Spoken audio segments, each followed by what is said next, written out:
কয়লা চুরি, বালি চুরি সহ সবকিছুতেই জড়িত মমতার পরিবার। সেজন্য আগে মমতা বন্দ্যোপাধ্যায়কে গ্রেপ্তার করা উচিত।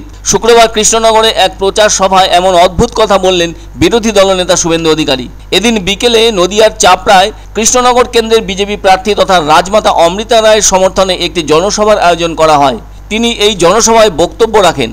তবে তার বক্তব্যের ভেতর দিয়ে তিনি যেন সরাসরি মমতা বন্দ্যোপাধ্যায়কে একরকম এক হাত নিলেন। তিনি মমতা ব্যানার্জিকে কেন গ্রেপ্তার করা উচিত বলে বলেন, সারদা কাণ্ডে সবচাইতে বড় বেনিফিশিয়ারি উনি। তার জন্য 3 কোটি মানুষ চিটফান্ডে প্রতারিত হয়েছেন। শুভেন্দু বলেন, বালি চুরি থেকে শুরু করে চাকরি, রেশন চুরি সবকিছুতেই জড়িত মমতা বন্দ্যোপাধ্যায়ের পরিবার। কাজেই আগে তাকে গ্রেপ্তার করা হোক। এছাড়াও হেমন্ত সোরেন ছোট চোর হলে বড় মাপের ডাকাত হচ্ছেন মমতা। কাজেই তার গ্রেপ্তারি চাই বলে জানান শুভেন্দু অধিকারী। তিনি বলেন, মমতা বন্দ্যোপাধ্যায় কেডি সিং, সুদীপ্ত সেনদের মতো চিটফান্ড মালিকদের টাকায় তৃণমূল দল চালিয়েছেন। পাশাপাশি ভারত ভুক্তিতে কৃষ্ণনগর রাজ পরিবারের অবদান রয়েছে। তার প্রতিদান হিসেবে আগামী 13ই মে ভোটাররা ভোট বাক্সে তার জবাব দেবেন বলে রানীমা অমৃতা রায়ের জেতা প্রসঙ্গে দাবি করেন শুভেন্দু অধিকারী। আবার নির্বাচনের সময় যে কোনো রকম অপ্রীতিকর ঘটনা এড়াতে প্রতি বুথে কেন্দ্রীয় বাহিনী মোতায়েন করার দাবিও জানান তিনি।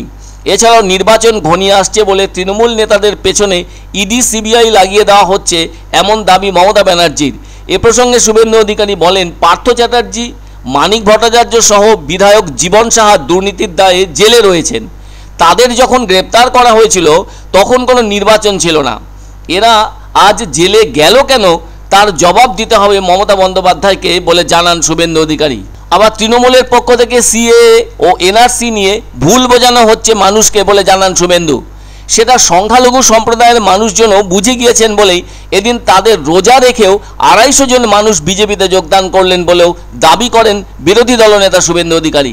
এদিনের সভায় প্রার্থী ছাড়া উপস্থিত ছিলেন দলীয় নেতা কর্মীদের পাশাপাশি কয়েক হাজার সমর্থক। তবে শুভেন্দুবাবু দেশভাগের সময় নদিয়ার ভারত ভুক্তিতে কৃষ্ণনগর রাজ পরিবারের ভূমিকাকে মনে করান।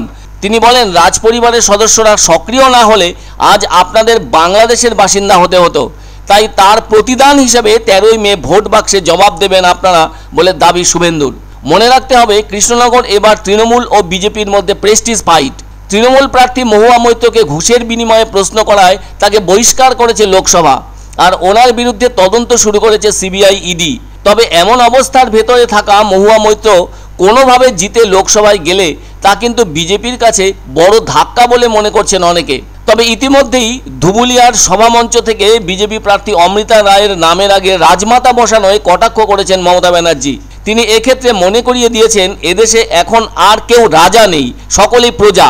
আবার কৃষ্ণনগরের বাসিন্দাদের একাংশ রাজমাতা শব্দটিকে রাজনীতির মঞ্চে ব্যবহার করা নিয়েও আপত্তি তুলেছেন। এক্ষেত্রে মমতা ব্যানার্জি কৃষ্ণনগরের জনসভায় বলেও ছিলেন, মানুষ সিরাজকে সম্মান করে কিন্তু কোনোভাবেই মির্জাফরকে করে না। গত লোকসভা নির্বাচনে বিজেপি ওই কেন্দ্রে 53,000 ভোটে এগিয়েছিল, যার মধ্যে শুধু কৃষ্ণনগর শহরেই লিড ছিল প্রায় 28,000 ভোটের মতো।